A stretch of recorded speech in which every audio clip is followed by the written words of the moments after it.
Hello all, welcome to Kerala stock market guide. അപ്പോൾ good morning. ഇന്നത്തെ pre market റിപ്പോർട്ടിലേക്ക് എല്ലാവർക്കും സ്വാഗതം. അപ്പോൾ ഇന്ന് കുറച്ച് നല്ല ന്യൂസസും നല്ല കമ്പനീസിനെ കുറിച്ചൊക്കെ നമുക്ക് സംസാരിക്കാറുണ്ട് രാവിലെ തന്നെ. അപ്പോൾ ആദ്യം നമുക്ക് ഗ്ലോബൽ മാർക്കറ്റ് ഒന്ന് അനലൈസ് ചെയ്ത ശേഷം ബാങ്ക് നിഫ്റ്റി ശേഷം നമുക്ക് സ്റ്റോക്സിലേക്കും വരാം. ഓക്കെ, അപ്പം ഗ്ലോബൽ മാർക്കറ്റ് അനലൈസ് ചെയ്യേണ്ട ആവശ്യകത നമ്മൾ പറഞ്ഞിട്ടുണ്ട്. നമ്മൾ ട്രേഡ് ചെയ്യുന്ന എല്ലാവരും ജസ്റ്റ് ഒന്ന് ഗ്ലോബൽ മാർക്കറ്റ് രാവിലെ ചെക്ക് ചെയ്യേണ്ട ആവശ്യമുണ്ട്. സോ അപ്പോൾ നിങ്ങൾക്ക് വേണ്ടിയിട്ട് ഞാൻ എല്ലാ കാര്യങ്ങളും പറയുന്നുണ്ട്. ഓക്കെ, ഇപ്പോൾ ഡോ ജോൺസ് ആൻഡ് S&P 500 എല്ലാം ബുള്ളിഷിൽ നിൽക്കുന്നുണ്ട്. സാമാന്യം ഭേദപ്പെട്ട ക്ലോസിങ്ങും എല്ലാം നിലവിലുണ്ട്. നാസ്ഡാക്ക് അടക്കം വലിയ കുഴപ്പമില്ല, ബുള്ളിഷാണ്. യൂറോപ്യൻ മാർക്കറ്റ്സ് നോക്കുകയാണെങ്കിൽ FTSE CAC എല്ലാം സാമാന്യം ബുള്ളിഷ് തന്നെയായിട്ടാണ് കാണിക്കുന്നത്. പിന്നെ ഏഷ്യൻ മാർക്കറ്റ് നോക്കുകയാണെങ്കിൽ ഗിഫ്റ്റ് നിഫ്റ്റി പോസിറ്റീവാണ്. ചിലപ്പോൾ മേ ബി ഒരു ചെറിയ എന്താ പറയുക നെഗറ്റീവ് സ്റ്റാർട്ടിങ്ങിലായിരിക്കും നിഫ്റ്റി തുടങ്ങുന്നത്. ബട്ട് ഓവറോൾ നോക്കുകയാണെങ്കിൽ മാർക്കറ്റിൽ ഒരു സ്ട്രെങ്ത് ലൈറ്റ് ആയിട്ടുണ്ട്. സോ മൊമെൻറ്റം ട്രേഡുകൾ നോക്കുന്നതിനെക്കാട്ടി കുറച്ചധികം ദിവസം ക്യാരി ചെയ്യാൻ പറ്റുന്ന സ്വിംഗ് ട്രേഡുകൾ നോക്കുന്നതായിരിക്കും ഇങ്ങനത്തെ മാർക്കറ്റുകളിൽ ബെറ്റർ. ഓക്കെ, മൊമെൻറ്റം എടുത്ത് ചെയ്ത് 5 ദിവസം 6 ദിവസമൊക്കെ പെട്ടെന്ന് ട്രേഡ് ചെയ്ത് ഇറങ്ങുന്ന സ്റ്റോക്സ് നോക്കാതെ കുറച്ചും കൂടെ ഒരു കംഫർട്ടബിളി ഒരു സ്റ്റോപ്പ് ലോസ് കൊടുത്തിട്ടൊക്കെ എടുത്ത് ട്രേഡ് ചെയ്യാൻ പറ്റുന്ന സ്റ്റോക്സ് വേണ്ട നമുക്ക് നോക്കാം. കാര്യം ഈ ഒരു ബ്രോഡർ മാർക്കറ്റ് ബുള്ളിഷാണ്. ഓക്കെ, അപ്പോൾ നമുക്ക് നോക്കാം. ബ്രെൻഡ് ക്രൂഡ് ബെയറിഷിലാണ് നിൽക്കുന്നത്, ഗോൾഡ് ബുള്ളിഷാണ്, ക്രൂഡ് ഓയിൽ ബെയറിഷാണ്. ഓക്കെ, അപ്പോൾ ഇൻ്റർനാഷണൽ മാർക്കറ്റിൽ നമ്മൾ ശ്രദ്ധിക്കേണ്ട കുറച്ച് കാര്യങ്ങൾ ഇതൊക്കെയാണ്. ഓക്കെ, നമുക്ക് നിഫ്റ്റിയിലേക്ക് വരാം. ഇപ്പോൾ നിഫ്റ്റി നോക്കുകയാണെങ്കിൽ നമുക്കറിയാം കഴിഞ്ഞ 3 ദിവസമായി മാർക്കറ്റ് എന്ത് വരുന്നു, ഒരു ബുള്ളിഷ്നെസ് കാണിക്കുന്നുണ്ട്. അത് എവിടെ നിന്നാണ് ബുള്ളിഷ്നെസ് കാണിക്കുന്നതെന്ന് പറഞ്ഞാൽ ചുമ്മാ ഒരു സ്പെസിഫിക് ഏരിയയിൽ നിന്നല്ല, ഒരു കറക്റ്റ് ഒരു ഏരിയയിൽ നിന്നാണ്. അത് ഒരു ലോജിക്കൽ റീസണിലാണ് കാണിക്കുന്നത്. ഇവിടെ ടെക്നിക്കലി നമ്മൾ നോക്കുകയാണെങ്കിൽ ഈ ഒരു ചെറിയ ട്രെൻഡ് ലൈൻ ഫോർമേഷനോടെയാണ് മാർക്കറ്റ് ബുള്ളിഷ് കാണിക്കുന്നത്. സോ ഒരു സ്പെസിഫിക്കലി ചുമ്മാ തരുന്ന ഒരു പുഷ് അല്ല. മാർക്കറ്റിൽ ബയേഴ്സ് ഉണ്ടാവാൻ സാധ്യതയുള്ള മേഖലയിൽ നിന്ന് തന്നെയാണ് ബയേഴ്സ് ഉണ്ടായിരിക്കുന്നത്. സോ അപ്പം ഇവിടെ നോക്കുകയാണെങ്കിൽ ഓരോ തവണ, അതായത് ഫസ്റ്റ് തവണ മാർക്കറ്റ് ഈ ഒരു ഏരിയ ഒരു ചെറിയ സോണിൽ നിന്ന് പുഷ് തന്നപ്പോഴത്തേക്കും കുറച്ച് ഹയർ ഹൈ തന്നിട്ടുണ്ട്. ആൻഡ് അതിനുശേഷം മാർക്കറ്റ് വീണ്ടും ആ ഒരു ബേസിലേക്ക് വന്നപ്പോഴത്തേക്കും വീണ്ടും നമുക്കൊരു ഹയർ ഹൈ പ്രതീക്ഷിക്കും. മേ ബി ഈ ഒരു ഹൈ ബ്രേക്ക് ചെയ്യുമെന്നൊരു ചെറിയ പ്രതീക്ഷയിൽ നമുക്ക് മുൻപോട്ട് പോകാം. സോ ആൻഡ് ടെക്നിക്കൽസ് ആണ്, ഇതൊന്നും ഒരു ഉറപ്പുള്ള കാര്യമല്ല. ജസ്റ്റ് മാർക്കറ്റിനെ വഴിക്ക് വിടുക, നമ്മൾ അതിനെ ജസ്റ്റ് ഒന്ന് ഫോളോ ചെയ്യാൻ ശ്രമിക്കുക എന്നുള്ളേ ഉള്ളൂ. സോ ടെക്നിക്കലി നമുക്കപ്പോൾ ഈ ഒരു ഹൈ ബ്രേക്ക് ചെയ്യുമെന്ന് നമുക്ക് പ്രതീക്ഷിക്കാം. ഓക്കെ, അപ്പോൾ 3 കണ്ടിന്യൂസ് ബുള്ളിഷ്നെസ് തന്നത് കൊണ്ട് തന്നെ മേ ബി ഇടയ്ക്കൊരു സെല്ലിംഗ് ക്യാൻഡിൽ ഞാൻ പ്രതീക്ഷിക്കുന്നുണ്ട്. ഒരു 24,823 എന്നുള്ള റേഞ്ചിലേക്ക് മേ ബി ഒരു ചെറിയ സെല്ലിംഗ് ക്യാൻഡിൽ, ഇതൊരു ഉറപ്പല്ല, അപ്പോൾ മേ ബി ഉണ്ടാവാം. അതുമല്ല, മറിച്ച് 4ാമത്തെ ദിവസവും മാർക്കറ്റ് ബൈയിങ് സൈഡ് പ്രോപ്പറായിട്ട് പോവുകയാണെങ്കിൽ ഓക്കെ.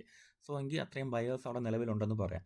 ഇപ്പോൾ 3 കണ്ടിന്യൂസ് ഗ്രീൻ ക്യാൻഡിലിന് ശേഷം മാർക്കറ്റ് ഒരു പോസ് തരുമോ, ചെറിയൊരു പോസ് തരുമോ ഇല്ലേ എന്നുള്ള കാര്യം നമുക്ക് ഇന്നറിയാം. അതോ മാർക്കറ്റ് വീണ്ടും ബൈയിങ് സൈഡ് തന്ന് വീണ്ടും ഒരു ബൈയിങ് ക്യാൻഡിൽ തരാനാണ് ഉദ്ദേശിക്കുന്നതെന്ന് നമുക്ക് ഇന്ന് ട്രേഡ് കഴിയുമ്പോൾ അറിയാം. സോ ഇപ്പോൾ മാർക്കറ്റിൻ്റെ ഒരു ഓവറോൾ സ്ട്രക്ചർ പോസിറ്റീവാണ്. May be just a pause and വീണ്ടും ഹൈ. അപ്പോൾ ഇതായിരിക്കും മേ ബി നടക്കുക.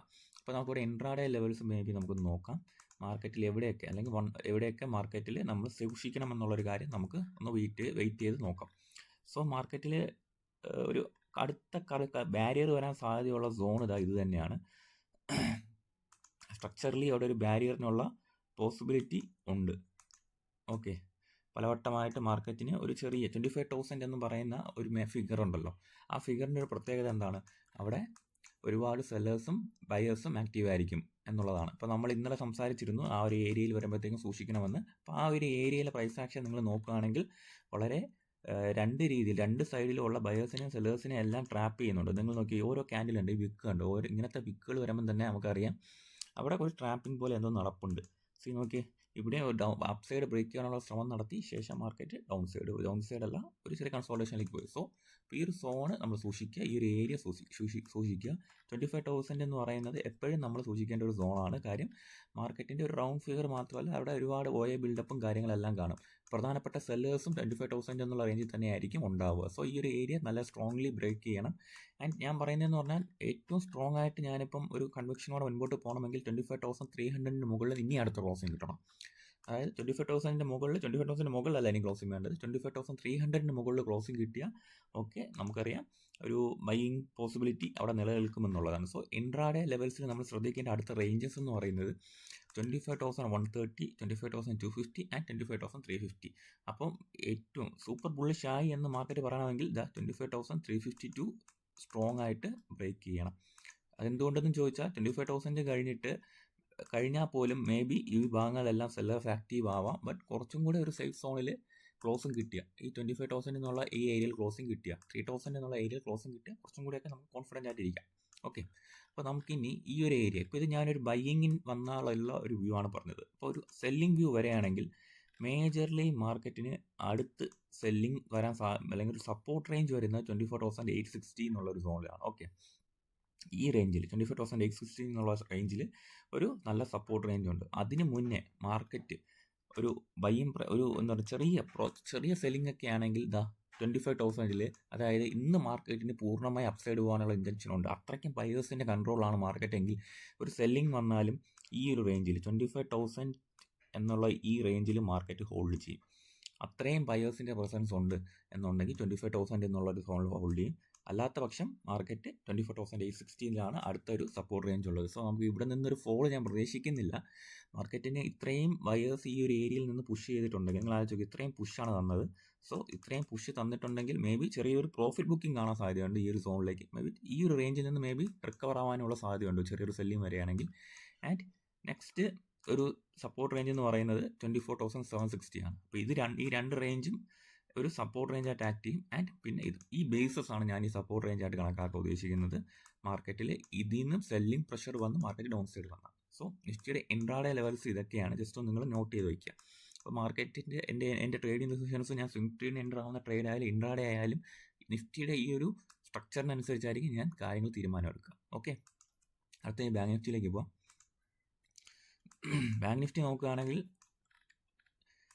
ബാങ്ക് നിഫ്റ്റി പ്രോപ്പർലി ഒരു ബുള്ളിഷ് മൊമെൻറ്റം ഇന്നലെ കാണിച്ചു. കാര്യം ബാങ്കിങ് സ്റ്റോക്സുകളുടെ കാര്യം നമ്മൾ ഇന്നലത്തെ പ്രീ മാർക്കറ്റ് റിപ്പോർട്ടിൽ ഡിസ്കസ് ചെയ്തിട്ടുണ്ടായിരുന്നു. ബാങ്കിങ് സ്റ്റോക്സ് സാമാന്യം നല്ല രീതിയിൽ പെർഫോം ചെയ്തുകൊണ്ട് തന്നെ അത്യാവശ്യം നല്ല രീതിയിൽ ബാങ്ക് നിഫ്റ്റി ഇന്നലെ അപ്സൈഡ് പോയിട്ടുണ്ടായിരുന്നു. സോ അപ്പം ബാങ്ക് നിഫ്റ്റിയുടെ ഒരു ടോട്ടൽ സ്ട്രക്ചർ നോക്കുകയാണെങ്കിൽ നിഫ്റ്റിയും കാട്ടി ഞാൻ ബുള്ളിഷ് ആയിരുന്നത് ബാങ്ക് നിഫ്റ്റിയിലായിരുന്നു. സോ അപ്പോൾ നമുക്കിനി ഇതിൻ്റെ ഒരു ഇൻട്രാഡേ ലെവൽസും കൂടെ നോക്കാം.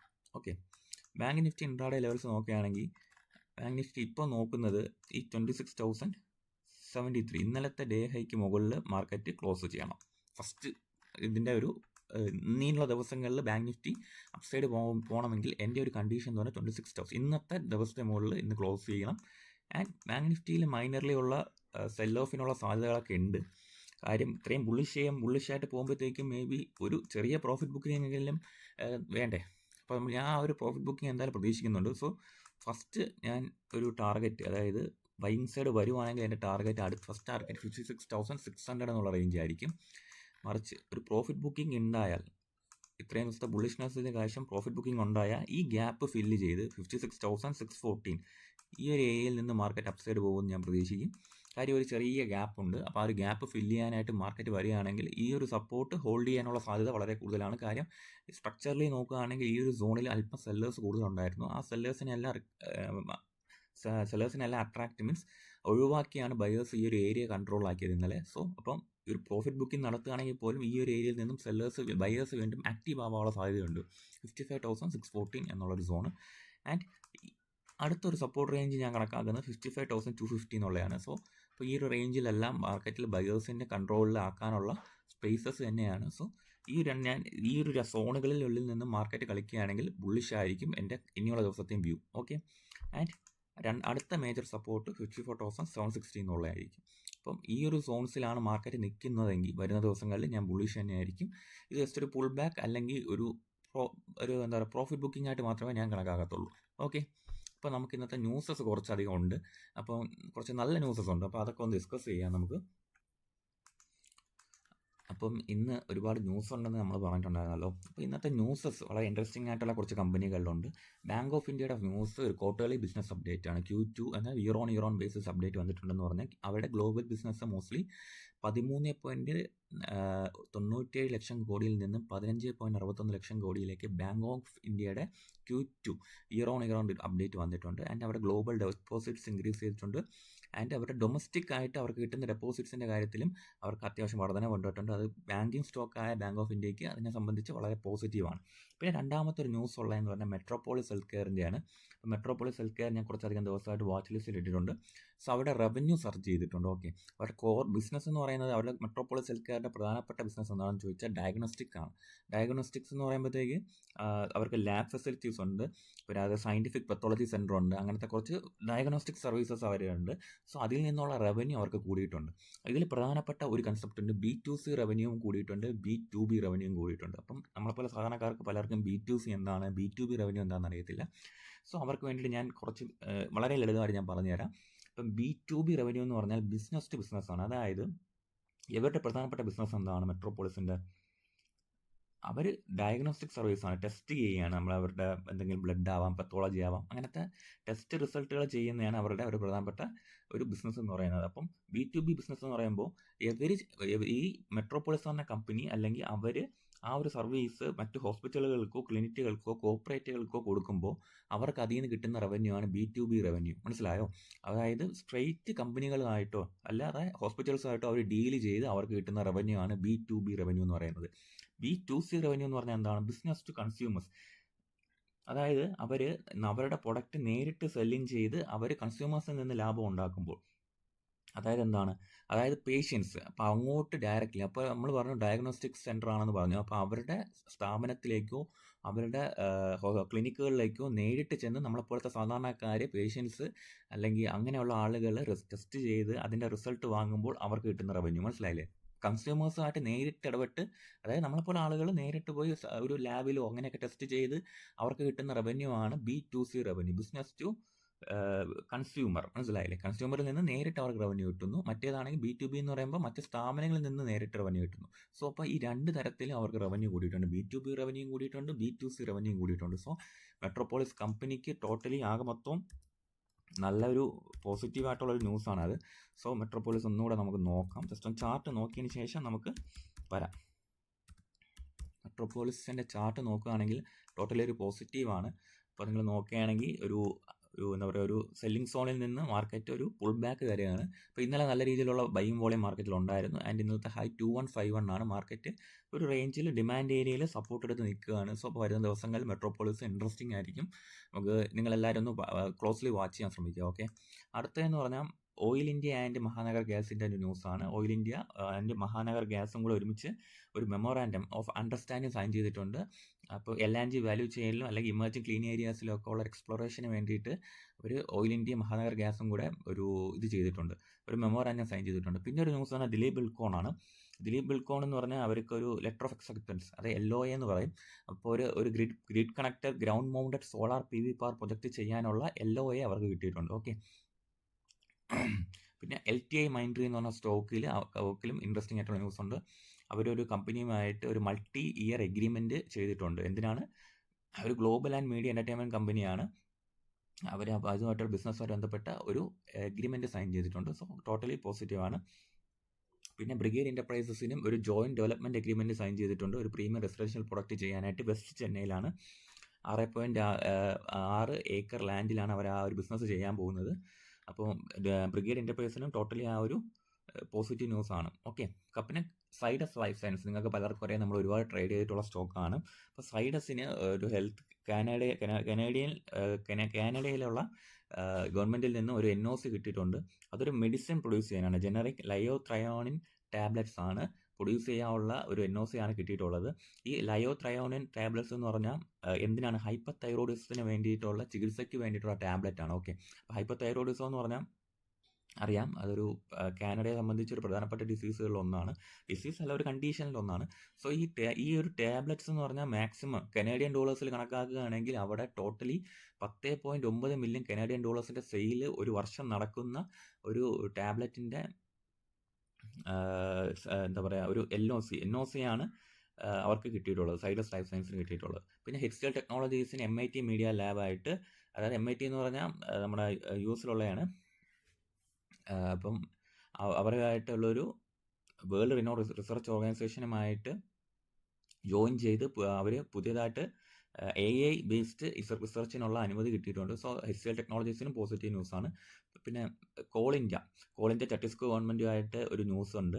കോൾ ഇന്ത്യ ഒരു നോൺ ബൈൻഡിങ് മെമ്മോറാൻഡം സൈൻ ചെയ്തിട്ടുണ്ട് ഛത്തീസ്ഗഡ് ഗവൺമെൻറ്റുമായിട്ട് എക്സ്പ്ലോറേഷനാണ്. അത് ഛത്തീസ്ഗഡ് അറിയുന്നവർക്കറിയാം, മിനറൽസിൻ്റെ ഒരു കേന്ദ്രമാണ് ഛത്തീസ്ഗഡ്.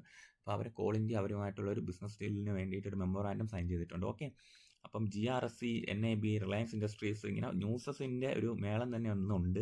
അപ്പം ഈ ഒരു സ്റ്റോക്സുകളെല്ലാം ഒന്ന് നോക്കി വയ്ക്കുക.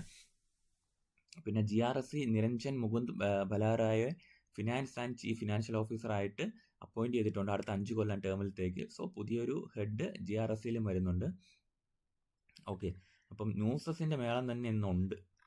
അപ്പം ഇത്രയും ന്യൂസസ് ഞാൻ ഒരുപാട് ന്യൂസ് വായിച്ച് ഞാൻ ഇന്ന് പറയുന്നില്ല. അപ്പം ടോട്ടലി ഇത്രയും ന്യൂസ് നമ്മൾ കണക്കാക്കിയാൽ മതി. മെട്രോപോളിസും, oil India, Dilip Buildcon, LTI Mindtree, brigade enterprises, Zydus and HCL and coal India. അപ്പോൾ ഇത്രയും ന്യൂസസ് ആണ് ഞാൻ ബേസിക്കലി ഇന്ന് ഫോക്കസ് ചെയ്യാൻ ഉദ്ദേശിക്കുന്നത്. അപ്പം ഇന്ന് ഇൻട്രാഡേ ട്രേഡ് ചെയ്യുന്നവരെല്ലാം ഇത്രയും ന്യൂസസ് ഒക്കെ മനസ്സിലാക്കിയതിന് ശേഷം മാത്രം കമ്പനിയിലെ ഷോർട്ടിംഗ് പൊസിഷൻ ആയാലും അല്ലെങ്കിൽ ബൈയിങ് പൊസിഷൻ ആയാലും ഇനിഷ്യേറ്റ് ചെയ്യാവുള്ളൂ. ഓക്കെ, അപ്പോൾ വൈകിട്ട് പോസ്റ്റ് മാർക്കറ്റ് റിപ്പോർട്ടായിട്ട് ഞാൻ വരുന്നതായിരിക്കും. Thank you.